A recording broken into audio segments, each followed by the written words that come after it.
Morning student.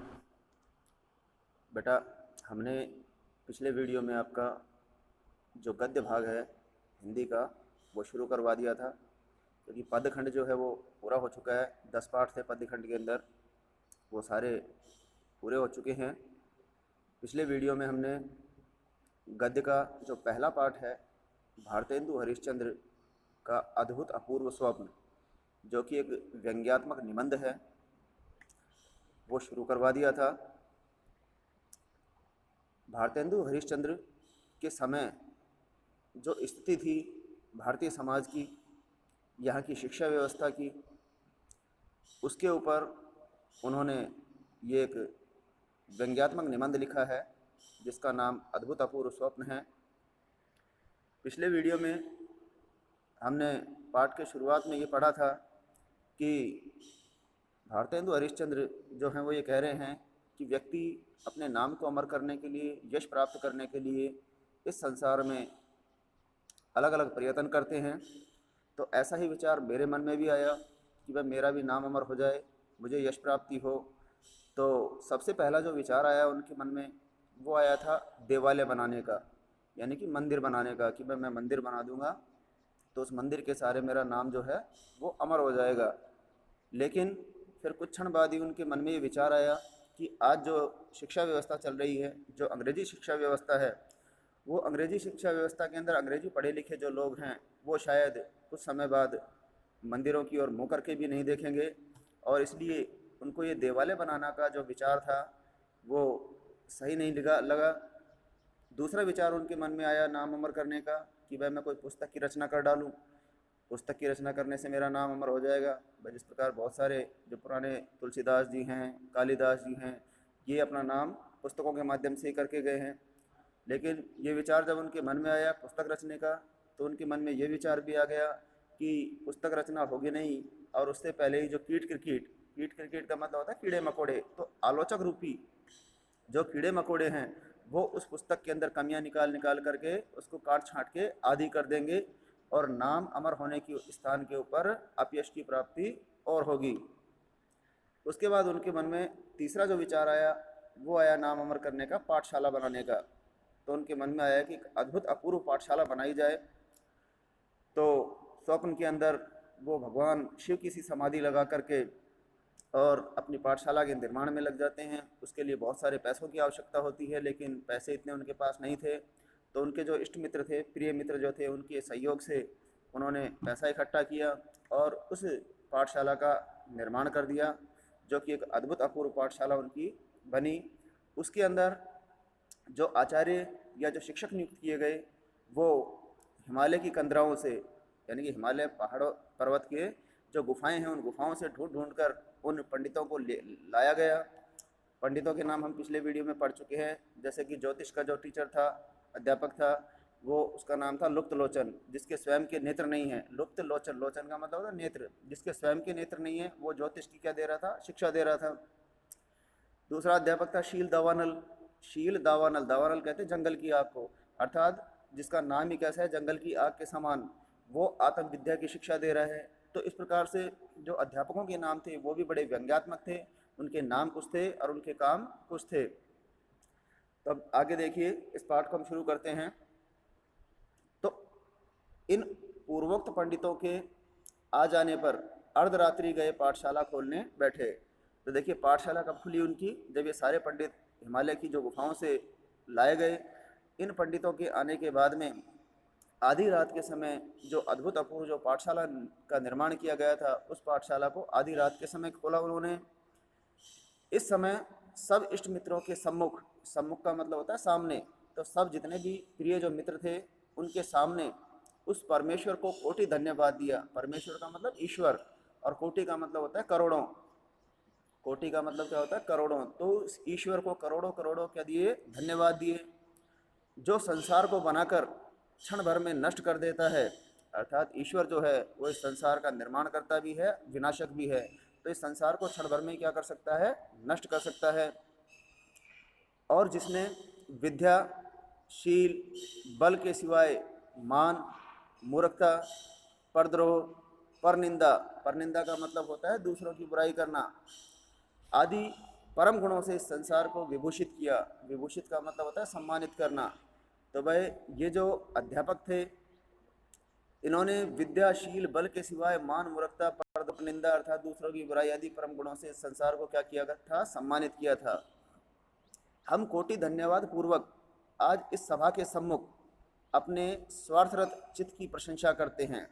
तो आगे क्या कहते हैं कि हम कोटि, कोटि का मतलब करोड़ों धन्यवाद पूर्वक आज इस सभा यानी कि जो इष्ट मित्रों की और जो पंडितों की जो सभा थी, इस सभा के सामने अपने स्वार्थरत यानी कि हमने जो विद्यालय बनाया था, वो विद्यालय किसके लिए बनाया था, अपनी स्वार्थ पूर्ति के लिए बनाया था। तो स्वार्थरत चित्त, चित्त का मतलब होता है मन, कि क्या कर रहे थे, प्रशंसा कर रहे थे, जिसके प्रभाव से ऐसे उत्तम विद्यालय की नींव पड़ी। अर्थात हमारे स्वार्थी स्वभाव के कारण हमने इस प्रकार का ऐसा अद्भुत अपूर्व पाठशाला या विद्यालय का क्या किया, निर्माण किया। उस ईश्वर को ही अंगीकार था कि हमारा इस पृथ्वी पर कुछ नाम रहे, यानी कि जो ईश्वर है, भगवान जो है, वो भी ये चाहता था। अंगीकार का मतलब वो चाहता था कि हमारा इस पृथ्वी के ऊपर कुछ नाम रहे, यानी कि हमारा नाम अमर होए। नहीं तो जब द्रव्य की खोज में डूबते डूबते बचे थे, तब कौन जानता था कि हमारी कपोल कल्पना रूप सत्य हो जाएगी। तो द्रव्य की खोज में, द्रव्य का मतलब होता है रुपए पैसे। भाई जब विद्यालय बनाने का विचार आया, तब लेखक के पास में रुपए पैसे नहीं थे, लेकिन उस रुपए पैसे के अंदर डूबते डूबते बचते बचते किस प्रकार से जो हमारे इष्ट मित्रों की सहायता से जो धन इकट्ठा हुआ, तो हमारी जो कपोल कल्पना थी, तो वो कपोल कल्पना जो है, अर्थात हमने जो दिमाग में स्वप्न देखा था एक ऐसे विद्यालय का, वो क्या हो गई, सत्य हो गई और हमारा विद्यालय बन करके पूरा हो गया।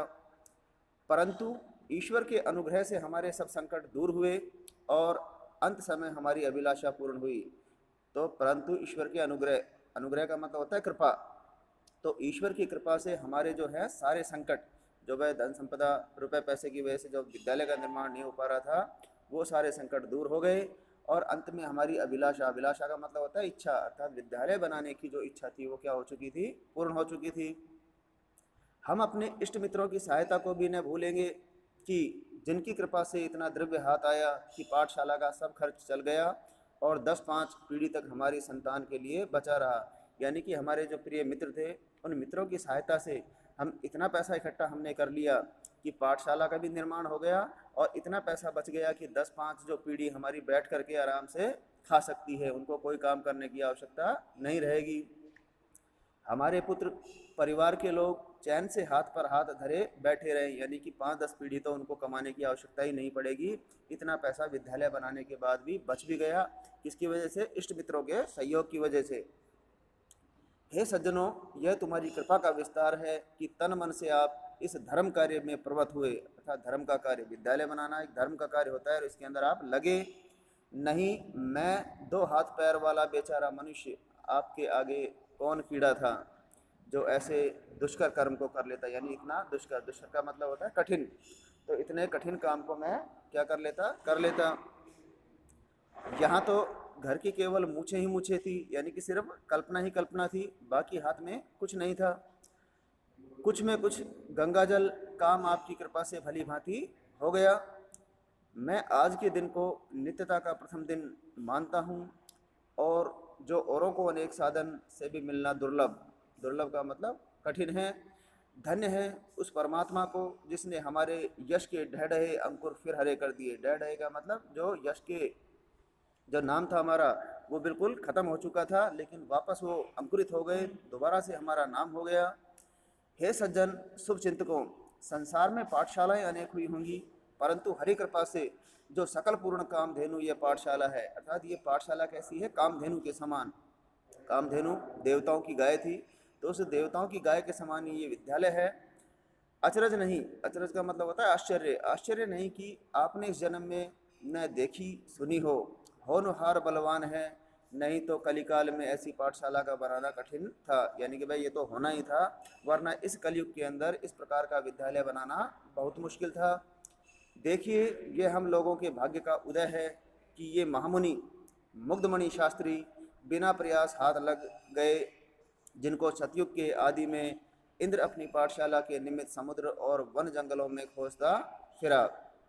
तो यहाँ पर लेखक आगे कह रहे हैं कि मुग्धमणि शास्त्री, जो पंडित, जो अध्यापक इस विद्यालय के लिए लाए गए, वो बिना प्रयास के ही उनको हिमालय की गुफाओं से मिल गए, वरना इनके लिए तो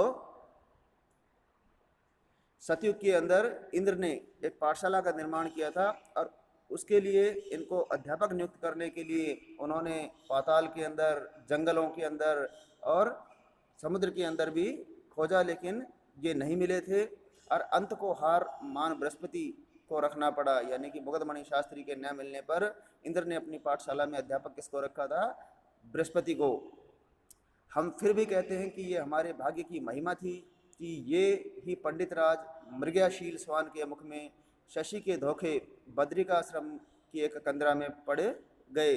मृगयाशील अर्थात मृगा की तरह, मृग मतलब हिरण, हिरण की तरह वो उस गुफा के अंदर हमें मिल जाते हैं, बद्रिकाश्रम की गुफा के अंदर।